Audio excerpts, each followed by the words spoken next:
Cuando tenía 16 años, mi pastor me dio la primera oportunidad de predicar en una reunión pública. Yo me acuerdo que estaba muy nervioso porque no sabía de qué hablar. Y entonces recordé una historia que una vez oí cuando era niño y me había sorprendido. Fue la primera historia bíblica que aprendí y el tema además de mi primer sermón. Por eso digo que nunca me olvidé. Noemí.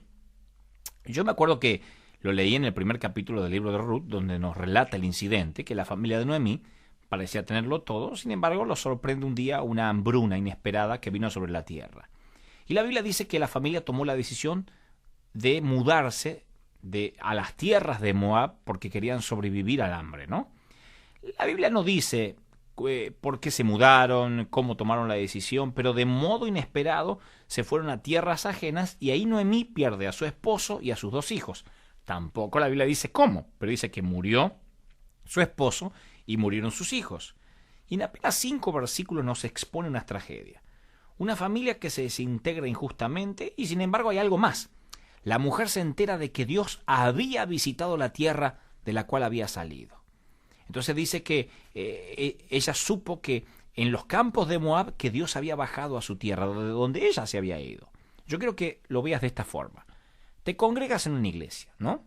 La amas, la quieres con todo el corazón, pero un día te pones en desacuerdo con el pastor. No te gusta la música, no te gusta el pastor, no te gusta lo que se hace, y decides irte de tu congregación. Me voy a congregar a otro lado. Sí, porque aquí no hay amor, etcétera, etcétera. O cualquiera de las excusas que ponemos cuando nos movemos de un lugar. Yo creo que la gente a veces se mueve por decisión divina y a veces se mueve porque algo no les gustó y creen que es como cambiar de película o cambiar de obra de teatro. Y te mueves de la iglesia. Y cuando te mueves, de pronto la tragedia golpea a tu familia. De pronto ya no hay más bendición, empieza a haber rencillas en el hogar, empieza a haber un clima hostil en la familia y a veces el costo es más caro que eso. A veces un hijo se pierde definitivamente de los caminos del Señor, un esposo es infiel, una esposa cambia su carácter para siempre, se pierde esa pasión, ese amor y de pronto te enteras que de la iglesia de donde saliste Dios acaba de visitarlos y les da una bendición enorme. Te enteras de que apenas saliste de la iglesia donde te congregabas, al tiempito Dios visitó a esa gente que se quedó siendo fiel y les trajo un avivamiento. Y entonces decides volver. Pero ahora cuando Noemí vuelve, la Biblia dice que ella como viuda había perdido sus derechos. Como viuda ya no podía cosechar a lo grande porque había perdido sus plantaciones, había perdido su dinero, sus campos, sus graneros.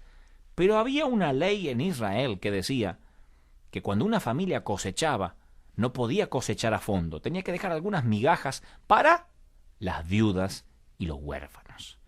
Había que dejar unas migajas, uno no podía cegar a fondo. Si cosechaba tomates, tenía que dejar 3 o 4 tomatitos tirados por allí para las viudas y los huérfanos que no tenían su propia cosecha. Así que Noemí, que pudo haber cosechado lo grande, la historia la muestra ahora regresando desde los campos de Moab, desde las tierras paganas, a la tierra donde nunca debió haberse movido, y yendo detrás de las familias, viendo qué era lo que caía y recogiendo las migajas para poder comer. Qué triste. Qué triste que Noemí, pudiendo haber cosechado en grande con su esposo y sus hijos, hoy es simplemente una viuda que come las migajas. ¿Todo por qué? Por moverse del sitio donde Dios la puso. Nunca olvidé esa historia. ¿Acaso es una historia un poco triste? Pero nunca olvidé que Noemí, tan solo si no hubiese tomado esa decisión radical de moverse, habría recibido la gran cosecha. Nunca olvidé la historia porque siempre me dio ese pánico, esa paranoia santa. Señor, dime que tengo que quedarme aquí, o dime que me tengo que mover en su defecto, pero dime qué tengo que hacer. A los que alguna vez se apartaron, a los que se fueron y hoy están comiendo migajas, no permitas que te vuelva a ocurrir. No te muevas de donde Dios te pone. No, pero si supieras, Dante, donde yo estoy, mi pastor no entiende nada. No te muevas si Dios te plantó ahí.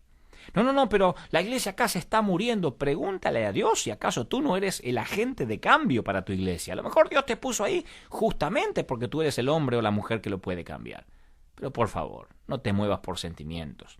No cambies de cine, no cambies de teatro. Es una iglesia y donde Dios te plantó, ahí debes permanecer. Un sano consejo y si suena muy ampuloso, una sana sugerencia de un amigo. Quédate donde Dios te puso, en la línea directa al corazón.